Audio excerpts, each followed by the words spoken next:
En el mensaje, nuestra familia escuchaba cassettes del profeta. Lo escuchábamos en nuestras casas, en el carro, en el camino. Incluso los escuchaba en mi Sony Walkman en la escuela. Tenía mi propia colección de cassettes favoritos que escuchaba frecuentemente.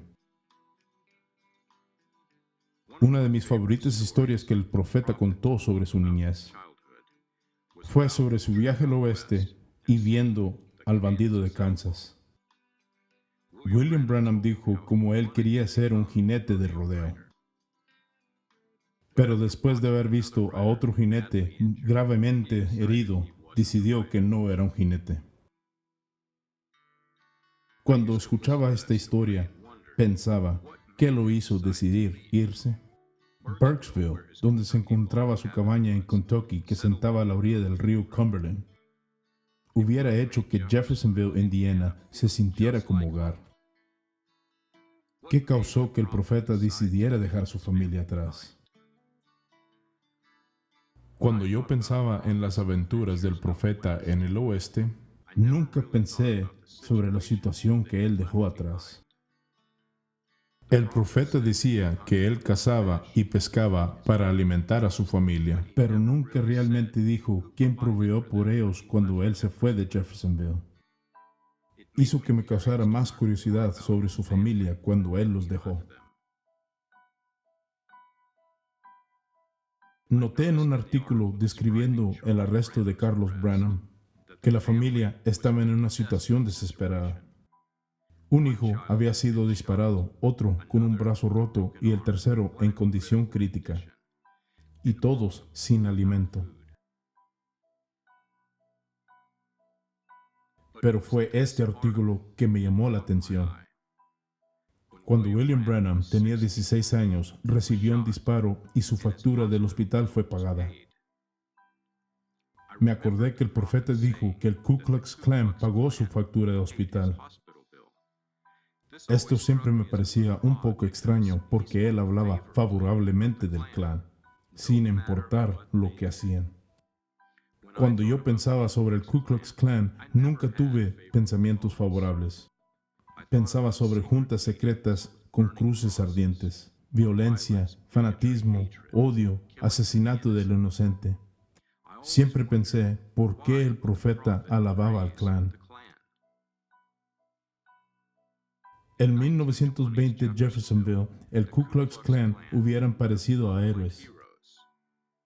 Ayudaron a derrotar la venta de licor ilegal de Wathen. Le aseguraron a los oficiales la evidencia para arrestar a los que producían el licor. Después del arresto de Carlos Branham, ellos publicaron los detalles en la cruz ardiente. Pero fue el artículo 16 años que me dio más curiosidad. El profeta compró un carro último modelo a los 16 años y tomó su primer viaje al oeste a los 16 años. ¿Cómo pudo pagar por un auto nuevo? Frecuentemente dijo que era un 1926 Model T. Eso pondría su viaje al oeste a los 18 años, según la historia. Realmente nunca noté en las fotografías viejas de los automóviles del profeta. Todos los autos eran igual para mí, pero cada radiador era diferente. Uno era delgado y redondo en el fondo. Otro era más ancho y menos redondo en el fondo. Uno era recto en la parte superior, con un águila adornándole. Un carro era un convertible con 2 asientos. Y otro era un sedán. Mencionaba múltiples carros nuevos, ambos Ford y Chevy, pero yo siempre pensaba que no se acordaba cuál de los dos había comprado.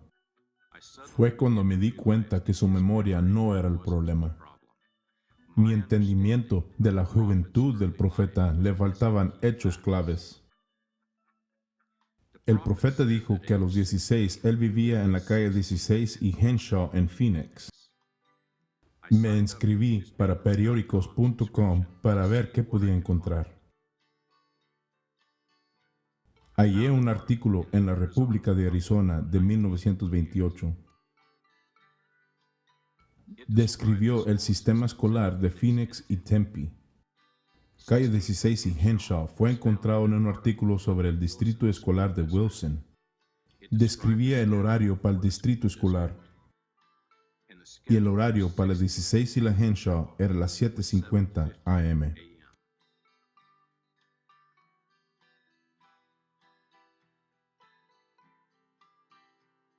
La carretera Henshaw tomó parte en el proyecto de las obras civiles de 1933. Mirando hacia el este, hubiera parecido mucho como me imaginé la vida del profeta. Pero hacia el oeste era una civilización en rápida expansión. La carretera fue renombrada Buckeye Road. La calle 16 y Henshaw estaba a corta distancia del centro de Phoenix. Nunca me imaginé que la ciudad se mirara así. Como Jeffersonville, el Phoenix de 1920 era una ciudad muy ocupada, lejos del monte estéril que yo me imaginé. Había edificios altos, automóviles, electricidad. El profeta podría caminar a este metrópolis. Me puse a pensar sobre las primeras fotos de William Branham. Estaba muy bien vestido, como si tuviera un uniforme colegial. Y las fotografías aparentaban un ambiente escolar. Las fotografías fueron hechas profesionalmente. Las fotografías fueron sido perfectas para el anuario. Cada foto tenía una edad muy cercana, como casi un año de diferencia. A medida que envejecía, sus rasgos faciales se hacían más distintos. Para la cuarta fotografía, William Branham era un hombre. El profeta dijo que él salió del sexto grado porque se murió su padre. Después que aprendí que su padre había muerto 2 décadas después, me puse a pensar, ¿acaso el profeta atendió el colegio en Arizona? Mirando las fotografías de Phoenix en 1920, me di cuenta que era un avance en la vida. Las oportunidades del profeta hubieran sido ilimitadas. Y me puse a pensar, ¿qué lo hizo decidir irse? ¿Qué lo hizo regresar a Jeffersonville, Indiana? Me acordé de un artículo que miré en el periódico de Louisville. Eduardo, el hermano de William Branham, le había disparado y mató a un hombre. Eduardo estaba negociando una pistola por un automóvil y mató a John Burse. Testigos dijeron que la pistola estaba en las manos de Branham cuando fue disparada, en la casa de su padre, Carlos Branham. Unos meses después, Eduardo murió. La causa de su muerte fue cardiopatía reumática. En el obituario, el nombre de William Branham fue listado. En ese tiempo, en 1929, él estaba viviendo en Kansas. Kansas es un pedazo del rompecabezas que no cabe. Si él atendió la escuela en Phoenix, no regresó inmediatamente para Jeffersonville. ¿Fue la muerte de Eduardo la causa que regresara el profeta? El profeta dijo que él empezó a predicar en 1930.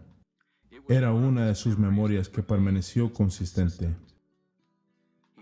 Frecuentemente contó cómo el reverendo Roy E. Davis lo ordenó como ministro.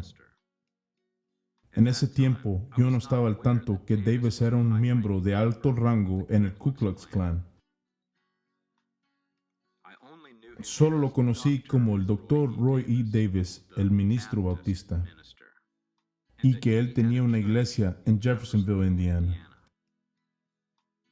Tampoco estaba al tanto que en 1930 la iglesia del reverendo Davis, bautista pentecostal, estaba en Louisville.